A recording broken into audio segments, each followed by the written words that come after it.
welcome back to the Let's Play of Rise and Decline of a Galactic Imperium.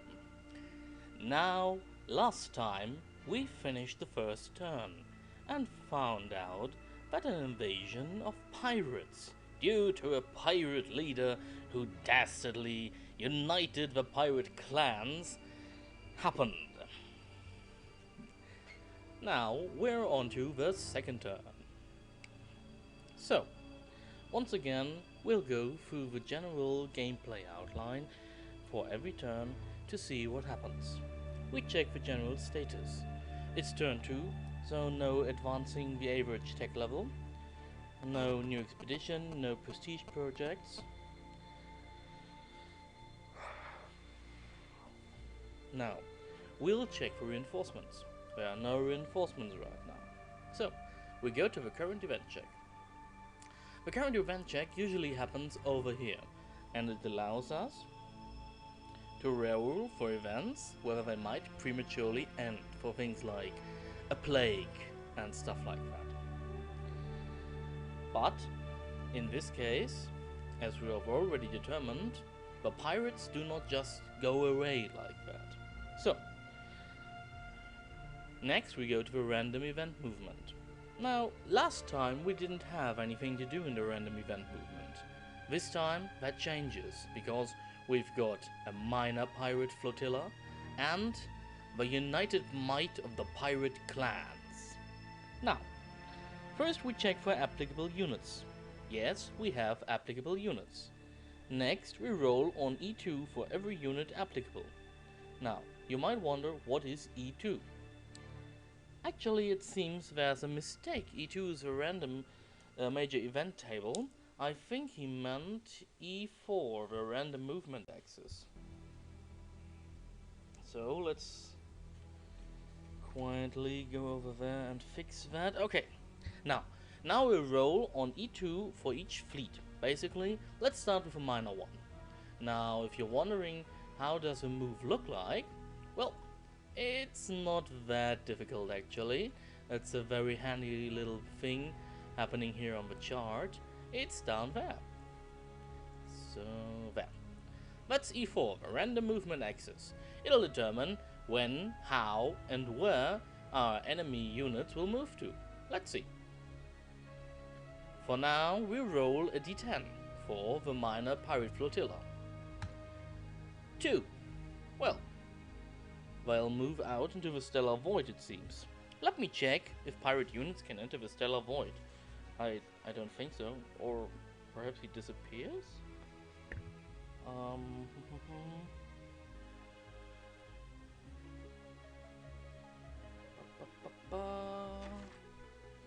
Random movement. Random movement. Random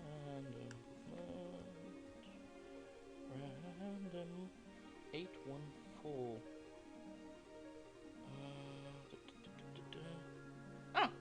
If a fleet would move off the stellar mat due to the random event movement, remove it from the map. So as you can see, those pirates decided to loot sector 4-6 and then piss off. Great. At least it'll spare us any trouble on the Eastern Rim. Doesn't mean that those pirates will still do so either. Now, as you can see, all those pirate ships have 2 movement. So basically, if we're really shit out of luck, they could move into 6-2 and then 6-3, or 7-2 and 6-3, or 7... no, not 7-3. Though, if they enter 7-3, they can endanger the homeworld. Now, let's see where they move for the first move. Roll a d10. 7. They move off the map. Now, can this happen with them? There's nothing shown here. Actually...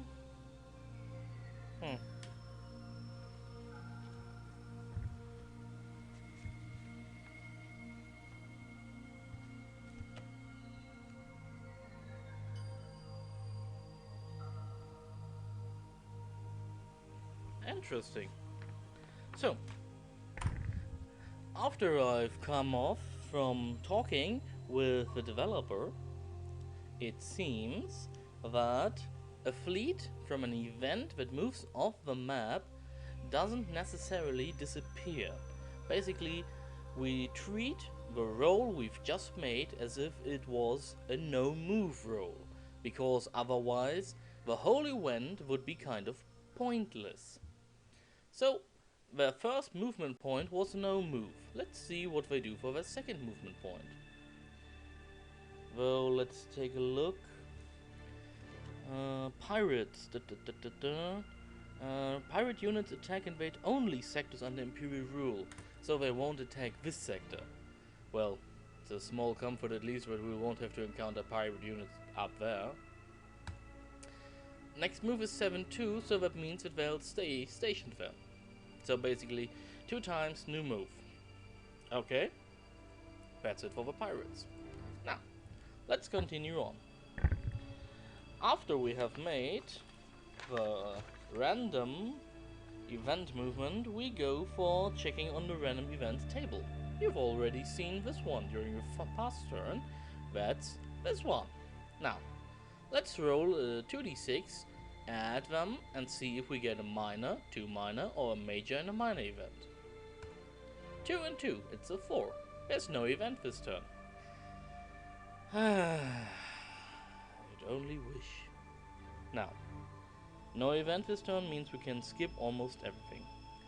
So, next we go to the stellar phase, and during the first part of the stellar phase, we determine our current Imperial funding.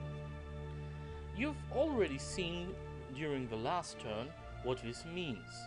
Basically, nothing has changed, because our base is still at 3, as we can see, current funding.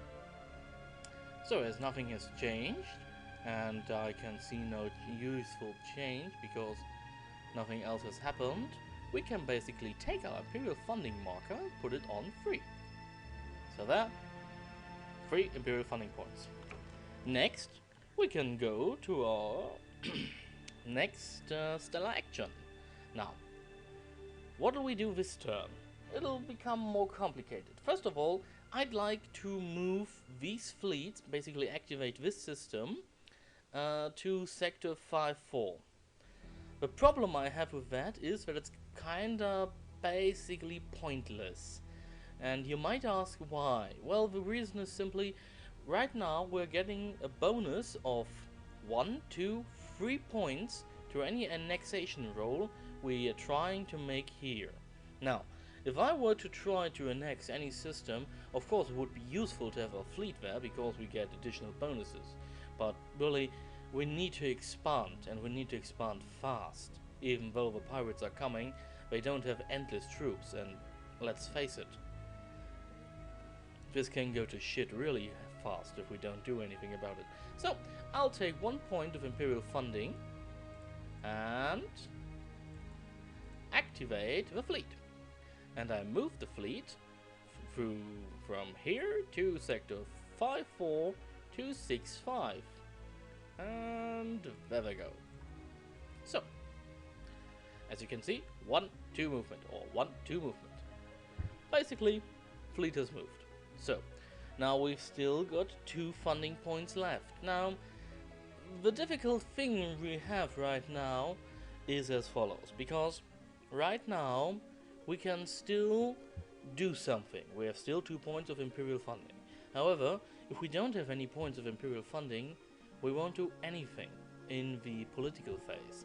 So basically our hands would be tied because we can't invest in that. Now, seeing as currently there's really nothing to do, and not to mention that there's no project we can start, and the event can't be stopped like that anyway, worst case scenario, we'll have to wait till the, till the 6th turn, and then with only another fleet we can basically try to really hit on the pirates, and even that might go wrong considering the Ministry of War is still against us. But that shouldn't stop us really. For now, I'll say we take this one and take the Imperial funding marker to 1, and we do this because right now we will try for another annexation attempt on Sector 5-4. Now, you've seen an annexation attempt already during the last turn, but just to remind us, I'll open the A chart up again, and there it is. Now, as you can see, the whole chart, there. Now, we roll for 5-4 with 2d6, and we get +1, +2, +3. Here's hoping. 6 and 3 is a 9, +3 is a 12. That means the sector is annexed and we gain 1 victory point. That's a glorious day for our Imperium. Now I have to find the Imperial Ruler. There it is. So, ta-da! And what's even more important, our VP1 goes to 5. As you can see, our victory points increased. Isn't that fun? I hope it is. Now, let's quickly calculate how much victory points we'd have, and I don't mean victory points, how much of a DRM, or dice roll modifier, we'd have if we try to annex 6-5. Let's see. Right now, we have 2 sectors adjacent. 5-5 and 6-4. Remember, for annexation attempts, only those really adjacent, not diagonally adjacent, are counted. So 5-5 and 6-4 is 2. We have a player fleet present, that's +1, so we have +3. No adjacent sector was annexed because no diagonally, and with a leader present, plus combat value, +1, so we'd have +4. So basically, what better time than now? Let's go for it. Imperial funding. We take this one off because we don't have any Imperial funding. Row 2d6 +4. 12, even without the money. And it's a 16. Now, 12 plus is sector annexed, gain 1 BP. And already we are rolling in the BPs. Well, at least for the time being. You might wonder why this is so important. Well, basically, you can very easily lose in this game. Up to 19 victory points, you'll still have a defeat. You'll only start with a draw from 20 onwards. And even then, you have to realize that the scoring in this game is utterly ridiculously hard. Basically, at the end of the first stage, that is turn 20, you tally up the number of systems under Imperial rule and the number of systems not under Imperial rule, that is everything on the stellar mat. And you basically take the number of systems under Imperial rule and subtract from that number the number of systems not under control. And if you have a negative value, you subtract that from your victory points. So basically, if there are currently about 58 sectors we can have under control, which are not the homeworld. If we only, and I really mean have 29, we lose 0. If we have more than 29 systems under our control, we gain victory points. But if we have less, we lose the amount we have less. So, as you can see, we need to expand, and we need to expand fast, because otherwise our victory points track is going to go straight to hell. And if you wonder, yes, during the next age you'll not get as many points as you'd think. Now, if I understand the rules correctly, you'll get most of the victory points if, and only if, you survive until the end of the 3rd age. And at the end of the 3rd age, you score any remaining sector still under Imperial rule, and for each such sector you gain 1 victory point. So, seeing as there are 59 possible sectors under Imperial rule, 60 if you've built the Babylon project completely, you can basically see where this is going. This is a long game, and we are in it for the long haul. So, let's get it on. Now, our stellar phase ends since we've taken 2 annexation attempts, both successful and both presenting us with victory points. And that's a good one, actually. You see, Yes, I'm kind of a perfectionist. Doesn't work anyway. Well, so much for that. Does it? No. Well, frack. Well, anyway. Next, we go to the political phase. As we did before, we'll check the Senate. There's the Senate. Let's go for the Senate check. I think it was not here. Was it on? No, on the second one was it? Yes, there it was. The Senate. 1d10 for the Senator of the Interior. 10! Well, bastard supports us this time. Let's see how long it'll last.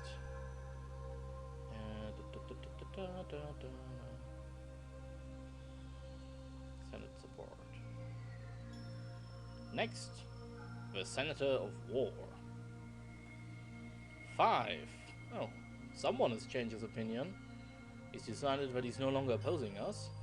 And foreign relations. 8. Ooh. You feel that? That snuggly feeling of support? That's a good one. You won't have that very often. You should really, really like that as often and long as you can. Now, what does that mean? Well, the Minister of the Interior adds 1 political point of standing. Of war, will military standing is modified and or combat roles, and foreign relations adds or subtracts in the RM for attempting diplomacy. That means not the diplomacy role you have to do every turn anyway, but rather whenever we try diplomacy and we don't have the support of a senator, he's basically interfering with anything we do. Bastard. Now, next we check for diplomacy. Now, we've seen that one before. Let's go down, there. Diplomatic status. Now, as you remember, last turn we figured out that nothing happens because you can't start a project if there's no project available. So, let's roll diplomacy. 1d10, 7. Nothing happens. As you can see, nothing happens. Next we check our standing. Now, this is going to be a little bit more fun, I hope. If you remember... Standing. Let's start with the military standing. Because why not get another pirate? Now the base currently is always 2. The Ministry of War doesn't oppose us any longer, so it remains at 2. We have no support, we have no war, no trade pact, not 4 fleets, not 5 legions. There are no eliminated player legions on the turn track. There are no enemy fleets and sectors under Imperial rule, and there are no enemy legions occupying sectors under our rule, so basically it's 2. So let's go to this one, and that's the military standing marker, and we move that to 2. And next we roll 1d6 to make a military standing check. If you remember correctly, now we'll need to roll equal or higher, less, basically equal or less than our military standing. Yes. If the result is higher than your current military and or political standing. So, higher than. So we must equal or less than 2. 1d6. 1! Ha ha ha! Our border patrol makes this kind of space safe. Nothing happens. Lucky for us, basically. Next we check for political. Now, at base 2, interior supporter, so it's 3. We have no war, no trade pact, no 10 sectors under revolt, no 25 sectors under... No. We have 4, because no eliminated player fleets or legions are on the turn track. So basically we have 2 plus 1 plus 1. We have, congratulations, a political standing of 4 right now. So, there's our political standing on 3. We move that one to 4. That's a nice one. So, now we roll for unrest. 1d6. 4. Ha ha ha! No unrest check needed this turn. And remember, our current funding for the next turn will rise by 1 because our current situation is very stable. Basically, our people are really dandy because even though they are pirates on the loose, right now, annexing 2 new sectors into our systems has basically made it Happy Town. So, after we've checked standing, we come to the political action phase, but we have to skip that one because we have no more funding left for the turn. Third phase. Now, next we have the end of turn phase. Now it's not turn 20, homeworld occupied is not. We don't score right now, we don't need to advance the age, so we advance the turn marker. There's the turn marker. 3. Haha. So, I'll see you next time on turn 3. Is anything changing? No. Okay. Turn